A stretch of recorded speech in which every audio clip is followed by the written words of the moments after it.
Hey, welcome to Get an A in TOK, hopefully where I can make it so your TOK exhibition and your TOK essays don't totally suck. The TOK essays, they just dropped today, so I dropped everything that I was doing, including some of my grading, and I'm cutting this video just so you can know what the essay is all about, and you can see the prompts. I'm going to break down all 6 prompts today. I'm going to show you a couple of pieces of evidence and real life situations that you can use. And also I want to let you know that if you want to, you can get some help from me on Fiverr. I'll put a link down at the bottom where you can hire me as a tutor. So let's get started looking at all 6 of the prompts. Also, I got these on the Reddit. For the IBO Reddit, I got this before I actually got it as a teacher. So let me take you through the 6 prompts. Okay, so the 6 prompts, they're also called titles, the essay titles. This is the first one. Can there be knowledge that is independent of culture? IB loves talking about culture. Discuss with references to mathematics and one other area of knowledge. This is really interesting because for the past 5 or 6 years, they haven't prescribed different AOKs. So now you know they want math. So now you can think, do I want to talk about something that's similar to math or different than math? But you know that they want an answer about math. So a couple of things that you want to talk about when it comes to math. You want to talk about Platonism, you want to talk about nominalism, and you want to talk about fictionalism, because those are things that could that can define how you're going to treat numbers and whether or not numbers exist or not, and then how they exist. Because even some mathematicians would argue that numbers do exist independently of culture and that they don't. One of the other things that I want to talk about is how different cultures contribute to math. So we tend to talk about the westernization of math, that we think that white people brought us a whole lot of knowledge in math, but that's just not true. But does that mean that those concepts existed outside of the culture, different cultures in different parts of the world, or did all of those exist regardless of who discovered them? One of the things that we can also talk about is whether or not numbers exist in the first place. Whatever you do, I would make sure that you talk about different cultures and that you don't just talk about your own culture. Talk about different cultures and talk about history. I might talk about history with this title. The easy thing to do with this would be to talk about the arts, that there can be things that are interpreted differently or that are interpreted similar. The IB has already said that there are some perspectives on the arts that come out so often that they're kind of getting tired of them. If you're going to do the arts here, I would just say be very unique in what you talk about. Don't talk about normal things. So we're going to go on to number 2. I'm just blitzing through all of them. I'm going to make videos for all of the prompts later, but I wanted to get this out on day 1. Okay, title number 2. To what extent do you agree with the claim there's a world of difference between truth and facts, Maya Angelou? Answer with reference to 2 areas of knowledge. So one of the things that I really like in the Oxford TOK textbook is they talk about historical facts. Do they exist? So what we can talk about there is, do things exist outside of the perspective of a historian? So just because I'm teaching history right now for TOK, that's the AOK we're studying, I would absolutely talk about history as one of the AOKs here and how we can know the truth. So what really happened in the past versus the facts, which we are saying the Allies won World War II. How do we know that? That's a fact. But is it actually true? Some people, for example, would argue that Russia won World War II. Other people would say America won World War II. Those are different facts. But what is the truth? Now with this one, because Angelou, I don't know, because she is a poet, I think they're kind of wanting you to talk about the arts here. So I would talk about a work of art that has intentions, that has facts, but that also has truth. One piece of art I would talk about here, this was actually brought up by one of my students, is Mother by Louise. Bourgeois, I don't know. But I would talk about this because there is truth and facts, and they can kind of differ with this work of art. So I would totally go for history and arts here. So there's 2 good pieces of evidence. Let's go on to number 3. Okay, number 3 is a little bit different because you have what I would call a contested phrase. solid justification. Before you do anything else, you need to be talking about what solid justification is in the first place. I would call that a post-introduction paragraph. So before you get into the meat of your, I'm going to draw here, before you get into the meat of your define.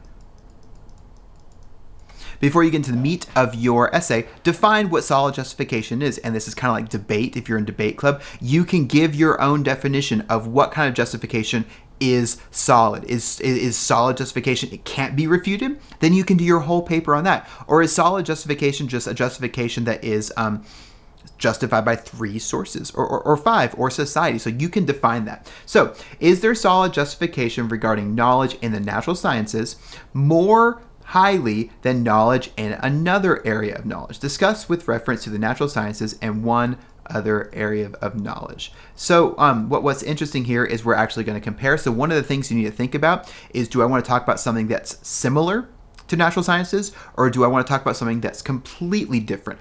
Because we're talking about comparing it, what I would actually do here is I would do math. And the reason I would do math is that we're talking about things that are highly valued, and we tend to highly value math knowledge because we think that it is the most certain. So what I want to talk about here is, is there solid justification for valuing knowledge in the natural sciences over math? And I would say no, there's not. One of the other things I would focus on is different disciplines. And disciplines, when we talk about TOK, those are different areas of study inside an AOK. So for example, I might talk about biology and chemistry, and in these you're able to talk about different ways that they gain knowledge. These gain knowledge in different ways.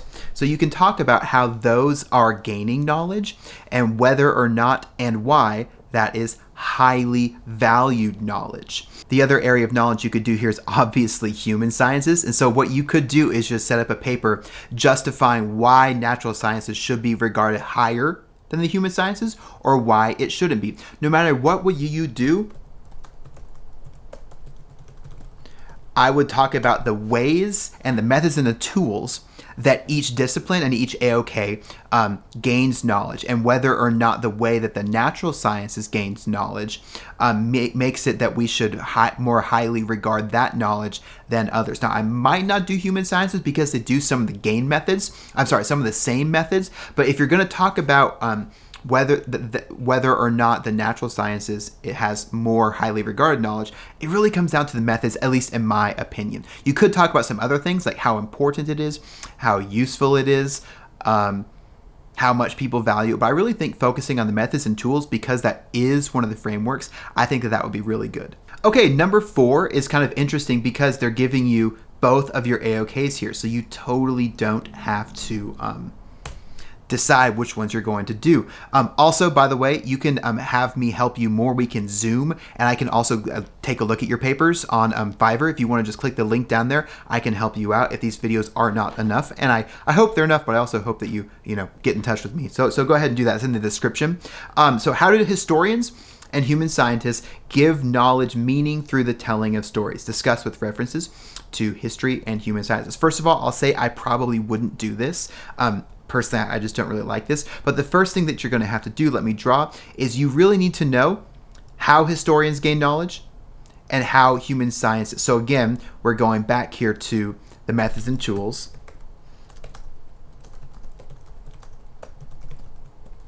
I just misspelled knowledge. I'm the best. Thanks, autocorrect.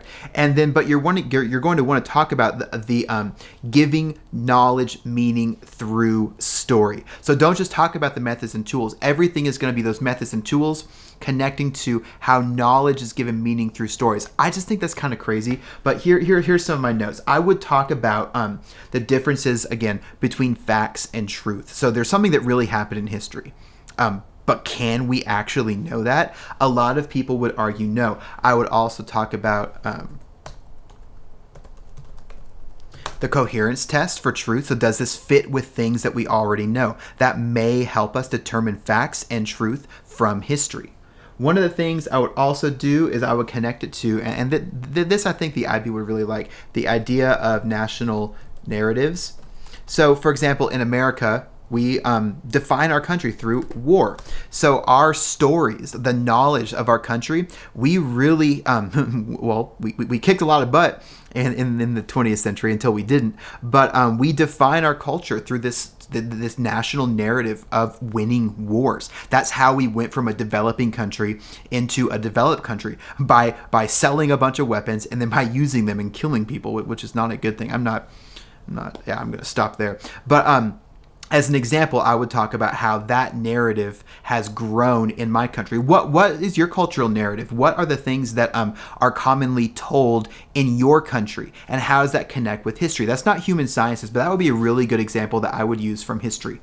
Let's move on. Okay, number 5. How can we distinguish between good and bad interpretations? Discuss with reference to the arts and one other area of knowledge. Okay, so one of the things that the IB has actually warned when we're talking about the arts is that there are some things that are just talked about all the time. So when we talk about art is determined by the viewer, this is talked about so much that the IB is getting tired of hearing about it. So you need to go deeper than this. And a lot of that can come from the art that you pick and the way that you interpret it. But just by saying everybody's interpretation matters, yeah, cool, we've believed that since 1917, okay? So just get over that and come up with something beyond that.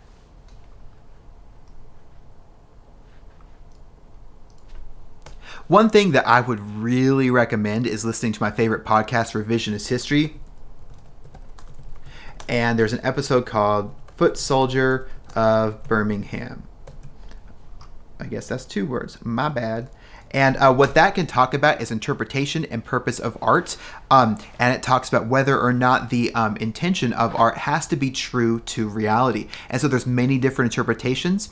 And those interpretations are mostly going to be wrong and bad when they come with regards to how it coheres to the actual things that happen. So I would definitely take a look at that. I might also connect this to the human sciences and talk about how scientists,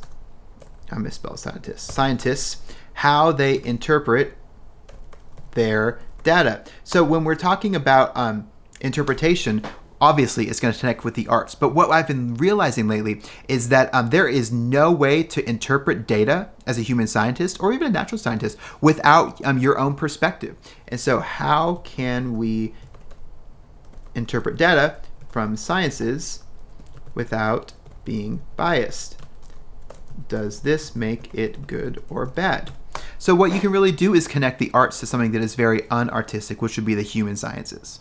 One idea that came from my class is you could actually perform your own science experiment and then talk about how you, the scientist, yes, you, how you, the scientist, interpreted that data. Did you interpret it well or did you interpret it poorly? And use that personal anecdote as an example in your TOK essay. That would be really cool. All right, number 6. I love number 6. I think most people will do number 5 and 6. Let's check it out. If we conclude that there is some knowledge we should not pursue on ethical grounds, let me just circle ethical.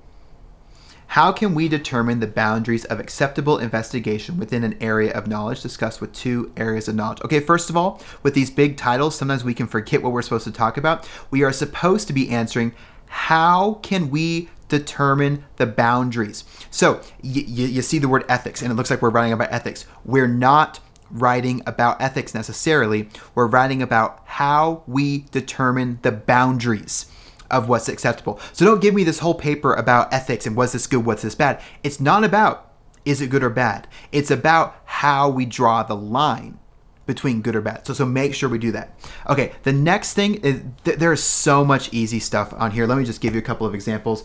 We can talk about the Milgram, not number 7. So evidence. You can talk about Milgram. Just Google these. Look on YouTube. It's so easy. You can talk about Stanford prison experiment. You can talk about Nazis. It's really gross. Honestly, don't do it. It's terrible. Everyone does Nazis. Just don't write about Nazis. But Nazis did some pretty crazy stuff that was very unethical in science. Just if you ever write about Nazis in school, just remember that most people use Nazis because they're a great example, because they're always bad.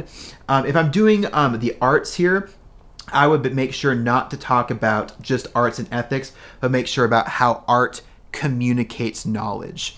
And then finally, no, that's it. Yeah, that's all I got. Okay, I made this video as quickly as possible just to make sure you know what you're doing. If you have any questions, you can shoot me an email. It's on here. You can hire me as a tutor. I'm not going to write your paper for you, but I would love to tutor you, help you out. And yeah, I hope TOK sucks a little bit less than it did a few minutes ago.